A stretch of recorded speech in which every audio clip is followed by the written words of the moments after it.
G'day guys, Shane here, welcome to 5 Minute Friday. What are we doing today? Well, we're going to take this photo with the Pixel 4a. I'll show you how to do it. Let's get into it.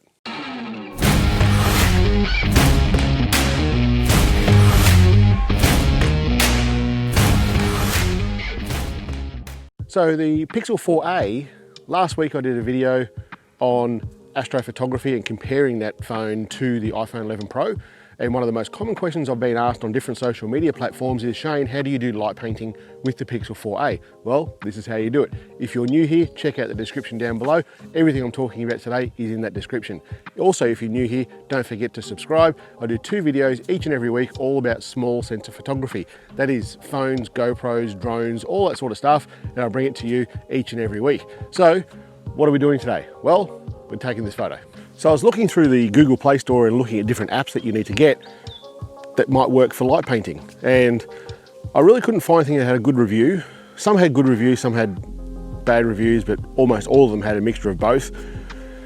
So I was taking some photos, just testing this phone because it was new to me, and I was down the end of my driveway and I live on a gravel road.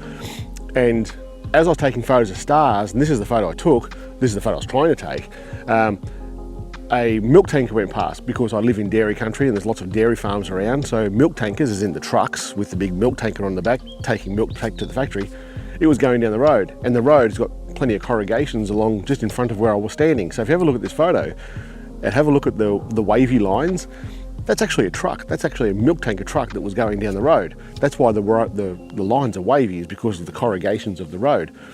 And I thought, oh wow, that worked. That's light painting right there and then. So that's how I worked out, well, you can just do this with the astrophotography mode straight out of the box. It's pretty bloody cool. So when it comes to light painting, there's kind of 2 versions of light painting, if you like. One is when you've got a subject and you're lighting the subject, so painting that subject with light, like this photo here, this excavator here. This is a photo I took some time ago now with a Canon. But if you look at the light around the cab and look at the light around the bucket of the machine, there's a lot of light being put onto that. Don't worry about the Milky Way, don't worry about the stars and stuff, but I'm putting light onto that machine so that you can see the detail in the machine. So that's one way of light painting. Another way of light painting is what we're doing tonight.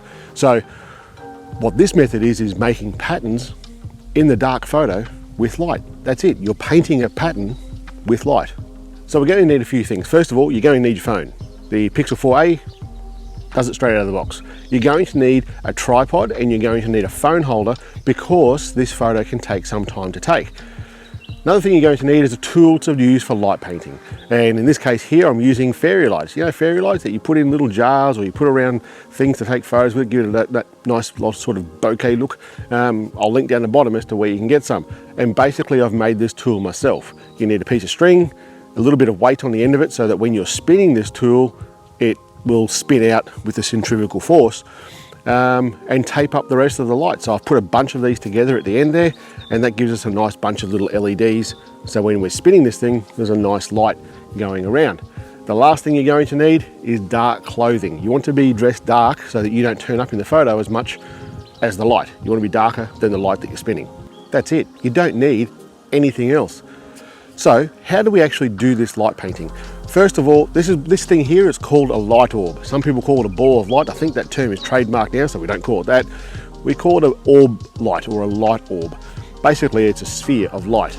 It takes a lot of practice to do this. I'm telling you now, I've done this ball, sphere, orb, whatever you want to call it, I've done this over 100 times. And I can tell you now, for every, say, 10 that I do, I'm going to do 1 or 2 that are pretty crap. They don't look round at all. So it takes a bit of practice.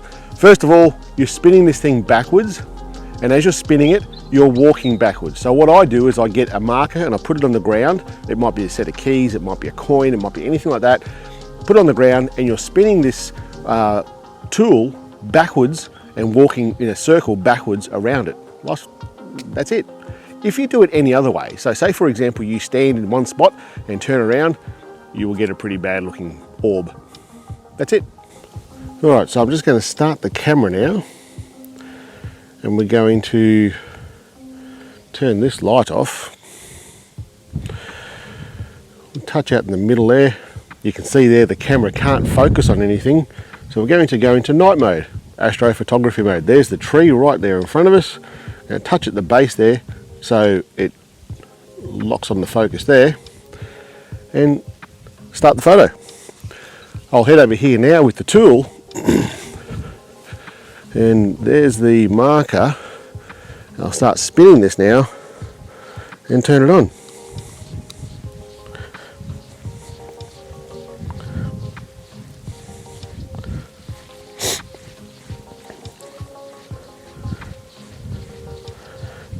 And we're done. How good was it? We'll see. It's not too bad. It's been a while since I've done it. Let's have a look at that photo. Yeah, she's a little bit off center.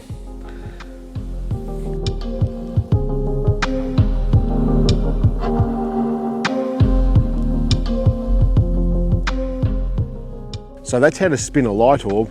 It can be a lot of fun. It's one of the more fun things that you can have with photography, with any sort of genre of photography, any sort of cameras and that sort of thing.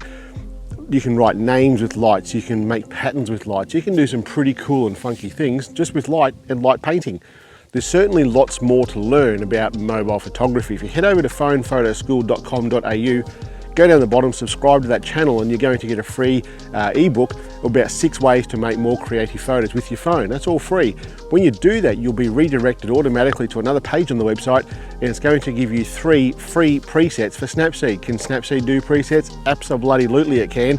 It's very simple to do. In fact, you can do even editing on this photo that we've just taken here. I use one of the presets to get me started with the edit that you see here right now. Alright guys, next week I'm going to go over to an old building in town. I'm going to do the light painting of that building. I'm going to throw some light onto that building and take a photo with the Pixel 4a. So make sure you subscribe, and I'll see you next week.